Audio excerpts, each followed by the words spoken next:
내가 그의 평생을 여호와께 드리나이다라는 이 한나의 이 고백이 나오는데, 이 한나의 고백은 바로 자신의 아들 이 사무엘을 하나님 앞에 바치면서 고백하는 아주 소중한 고백의 말씀이 바로 28절의 말씀입니다. 우리 성도님들께서 잘 아시는 바와 같이 아들 사무엘은 한나가 온갖 고통과 수모 속에서 기도하여 얻은 천금과 같은 아들이었습니다.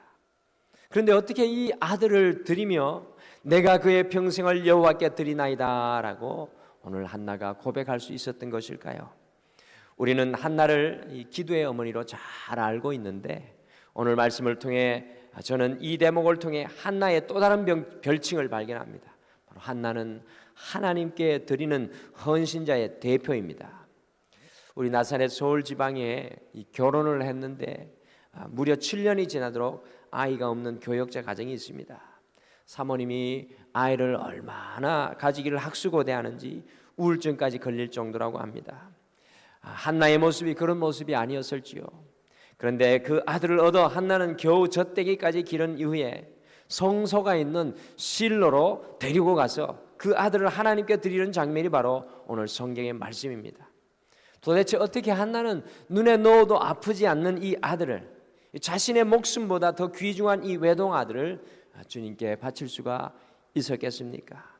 오늘 아들을 드리는 한나의 믿음에서 정말로 소중한 신앙인의 모습을 우리가 발견합니다. 한 주를 마감하는 오늘 이 아침에 하나님께 드리는 헌신을 가능하게 하는 신앙인이라는 제목으로, 하나님께 드리는 헌신을 가능하게 하는 신앙인이라는 제목으로 어떻게 오늘 한나가 이와 같은 놀라운 헌신을 이루어내는 신앙인의 삶을 살았는지 우리가 함께 묵상하시고, 우리 역시도 더욱 주님께 헌신하는 헌신의 신앙이 되기를 소원합니다. 첫 번째, 오늘 말씀해 보니까 한나는 감사하는 사람이었기에 헌신할 수 있는 성도였습니다. 감사하는 사람이었기에 헌신할 수 있는 성도였습니다. 한나는 아들 사무엘을 주신 것에 대한 감사가 충만한 성도였습니다. 한나가 사무엘을 얻게 되었을 때 눈을 떠도 감사, 눈을 감아도 감사, 비가 와도 감사, 바람이 불어도 감사, 몸이 아파도 감사, 어디를 가든지 감사였습니다. 한나는 감사가 주장하는 인생이었습니다. 21절 말씀을 보시면 한나의 아버지 엘가나가요, 해마다 매년 매년제와 서원제를 드리러 올라가는 장면이 성경에 선명하게 기록되어 있습니다. 이 매년제라는 것이 무엇입니까? 이것은 장막절에 성전에 올라가서 드리는 예배인데요, 이 매년제 초점은, 이 매년제에서 가장 중요한 것은 이 감사입니다. 사무엘의 아버지는 감사를 놓치지 않는 신앙인이었습니다. 그리고 한나에게서 놀라운 것을 발견합니다. 우리 24절 말씀, 사무엘상 1장 24절 말씀을 같이 한번 다시 읽겠습니다. 24절 말씀 같이 읽겠습니다. 시작. 젖을 뗀 후에 그를 데리고 올라갈새 수소 3마리와 밀가루 1에바와 포도주 1가죽 부대를 가지고 실로 여호와의 집에 나아갔는데 아이가 어리더라. 아멘. 여러분들, 이 말씀은요, 한나가 사무엘을 실로의 성전에 데리고 가서 헌신 예배를 드리는 장면인데, 수소 3마리를 특별히 데리고 가서 예배하였습니다. 이 수소 3마리는 언제나 감사를 드리는 예배에 사용되는 제물입니다. 한나는 자신에게 이 아들을 주심을 감사해 또 감사하고 있습니다. 그 감사가 너무나 커서 그 외아들 사무엘을 주님께 헌신할 수 있었던 것입니다. 하나님 앞에 드리면서까지도 감사합니다. 한나가 그의 아들의 이름을 사무엘이라고 하였습니다. 이것의 뜻은 하나님께서 기도를 들으셨다입니다. 비천한 여인, 이 고통과 괴로움 속에 있었던 여인의 그 기도를 들으신 것을 감사하는 고백이 바로 사무엘이었습니다. 너무나 절박하고 너무나 간절히 사모하였기에 이 한나의 감사는 모든 것을 뛰어넘는, 우리가 상상할 수도 없는 감사였습니다. 하나님께 드리는 헌신이 가능한 신앙은 바로 이 흘러넘치는 감사에서 시작됩니다.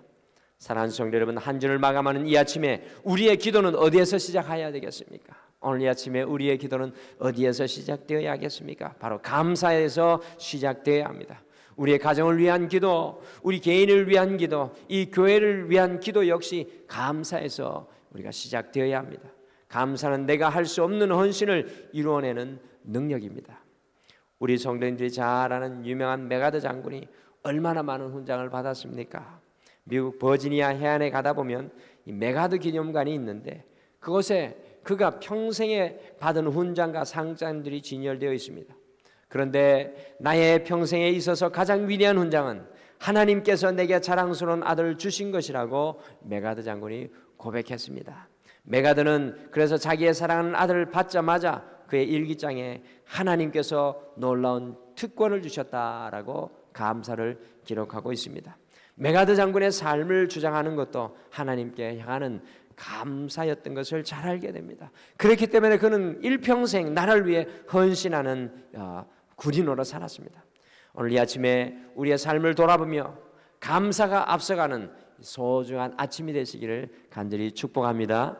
둘째, 한나는 소유자의 시각이 아니라 청지기의 시각을 가졌기에 헌신할 수 있었습니다. 여러분들 오늘 이 토요일 아침에 한나의 이 모습을 본받기를 원합니다. 한나는 소유자의 시각이 아니라 청지기의 시각을 가졌기에 헌신할 수가 있었습니다. 우리 같이 26절, 27절을 다시 한번 같이 읽겠습니다. 26절, 27절 같이 읽겠습니다. 시작. 한나가 이르되 내 주여 당신의 사심으로 맹세하나이다. 나는 여기서 내 주 당신 곁에 서서 여호와께 기도하던 여자라. 이 아이를 위하여 내가 기도하였더니 내가 구하여 기도한 바를 여호와께서 내게 허락하신지라. 아멘. 여러분들 특별히 27절 후반절에 보시면 내가 기도하였더니 내가 구하여 기도한 바를 여호와께서 내게 허락하신지라고 고백합니다. 무슨 뜻입니까? 지금 얻은 아들은 하나님께서 주신 것이라는 그 고백을 드리고 있는 것입니다. 자신은 아이를 가질 수 없었지만 하나님께서 주신 아들이라는 그 소유권을 분명히 고백하고 있는 것입니다. 여러분들 그리스도인은 소유권을 분명히 하는 사람들입니다. 소유자는 자녀를 자기의 것으로 생각합니다. 그러나 청지기는 자기의 것이라고 생각하지 않고 나에게 맡겨주신 것이라고 고백합니다. 한나의 삶의 모습이 그렇습니다. 맡겨주신 것을 관리하고 길러내는 것을 오늘 성경에 분명하게 기록되어 있습니다.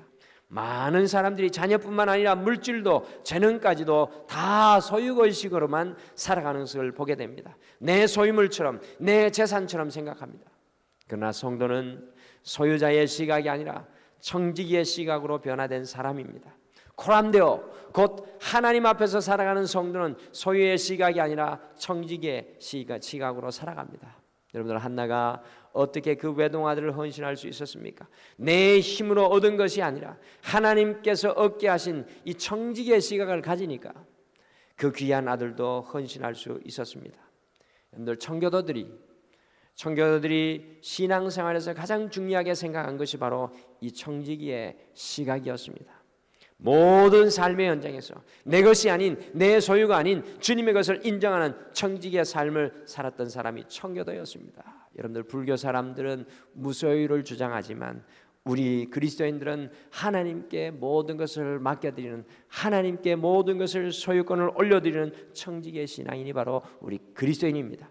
내 것만을 고백하며 살아가는 사람은 내 것만을 누리고 살아가지만 하나님의 것을 고백하는 성도는 무한하신 하나님의 소유를 경험하게 살아가게 될 줄 믿습니다. 여러분들 청교도 시대에 뉴저지에 한 크리스천 부부가 있었는데 이 아버지는 아들이 10살 때 암으로 세상을 떠납니다. 이 아버지가 자기의 생명이 얼마 남지 않은 것을 보고는 10살 먹은 자기 아들이 어머니와 함께 인생의 이 무서운 경량을 헤쳐 나가야 한다는 사실을 안타깝게 생각했습니다. 그래서 이 지혜로운 아버지는 자식에게 21통의 편지를 써서 우체국에 부탁을 했습니다. 그래서 자기가 세상을 떠난 후 1년에 2번씩 6개월 간격으로 아버지가 자식에게 보내는 편지가 배달되도록 했습니다. 그러니까 이 아들은 아버지가 떠난 이후에 20살이 되기까지 1년에 편지를 2통씩 받은 것이었습니다. 21번째 마지막 편지는 아들이 장가갈 때 전해달라고 어머니에게 특별히 맡겼습니다. 이 아들은 자라면서 1년에 2번씩 오는 편지를 기다렸다고 합니다. 청년의 유혹과 이 욕망이 그를 잘못 인도하려고 할 때마다 아버지에게서 나오는 그 편지에는 어김없이 하나님의 말씀인 성경의 충고가 들어있었다고 합니다. 장가가기 전에 21번째 마지막 편지에는 다음과 같은 아버지의 고백이 적혀 있었습니다. 지금까지 내가 너를 그린 것이 아니고 내가 너에게 충고한 것이 아니다. 나는 다만 하나님의 말씀을 너에게 전했을 뿐이란다. 이제는 하나님 말씀 앞에 너를 맡긴다. 이제는 너는 내 아내와 함께 이 말씀을 가지고 살아야 한다. 그리고 내 자녀를 주님의 말씀으로 길러야 한다는 말씀의 내용이 적혀 있었습니다. 이 아들은 나중에 감리교회의 아주 훌륭한 목사님이 되었습니다. 이 아버지는 철저히 아들을 하나님의 소유인 것으로 고백합니다. 죽어가면서까지 아들을 하나님의 소유인 것으로 고백합니다. 그러니 그 아들을 온전히 헌신하였습니다. 오늘 이 아침에는 우리의 삶의 모든 것을 바라보면서 이 청지기의 자리로 내려가서 주님께서 맡기신 것을 다시금 주님께 내어 맡기는 이 소중한 아침이 되시기를 축복하고 소원합니다. 마지막으로 한나는 하나님의 더 큰 목적과 그림을 보는 믿음의 눈을 가졌기에 헌신할 수 있었습니다. 하나님의 더 큰 목적과 그림을 보는 믿음의 눈, 바로 그것이 기도이고 바로 그것이 신앙인의 삶의 자세입니다. 한나가 어떻게 그의 아들을 하나님께 헌신할 수 있었습니까? 28절에 한나의 고백을 다시 한번 보시겠습니다. 28절 한나의 고백을 보시면 이렇게 되어 있습니다. 그러므로 나도 그를 여호와께 드리되 그의 평생을 여호와께 드리나이다. 한나는 사무엘의 평생을 여호와께 드리나이다라고 고백하였습니다. 여러분들, 사무엘이 태어났을 때가 어느 때이었습니까? 이스라엘의 사사시대였습니다.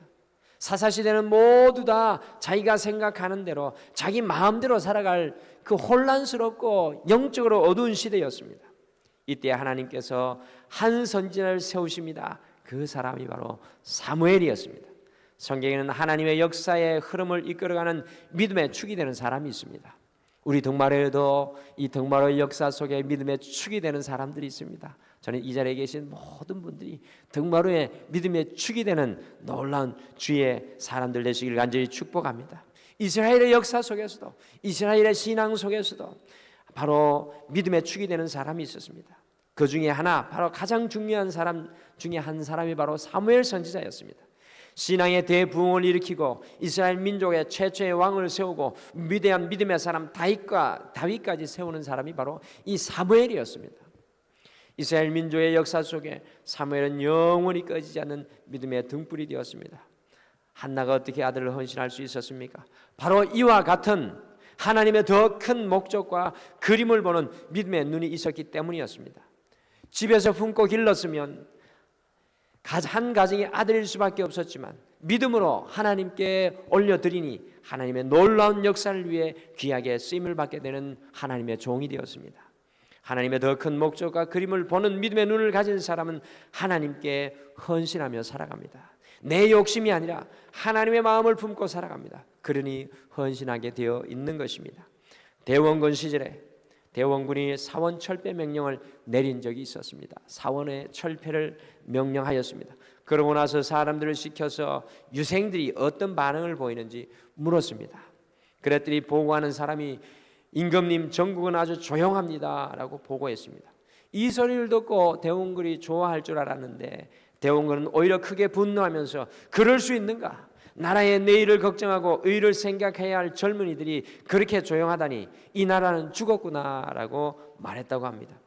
대원군은 더 큰 목적과 그림을 볼 수 없는 지식인들을 향하여 분노한 것이었습니다.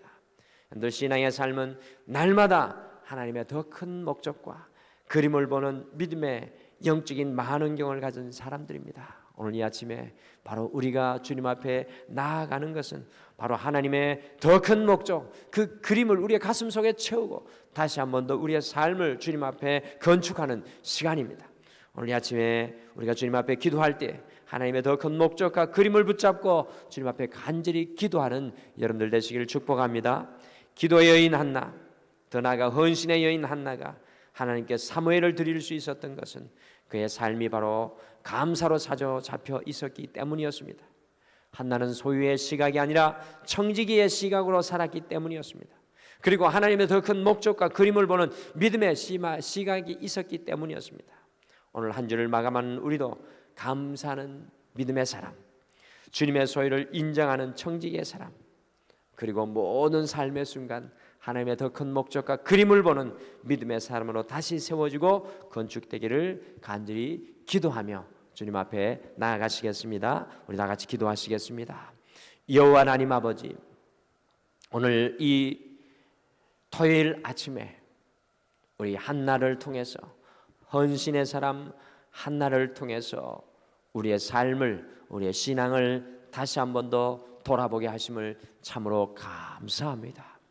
오늘 이 새벽에 우리가 여호와 앞에 우리의 마음을 열고 나갈 때 주님 앞에 감사하며 나아가게 도와 주시옵소서.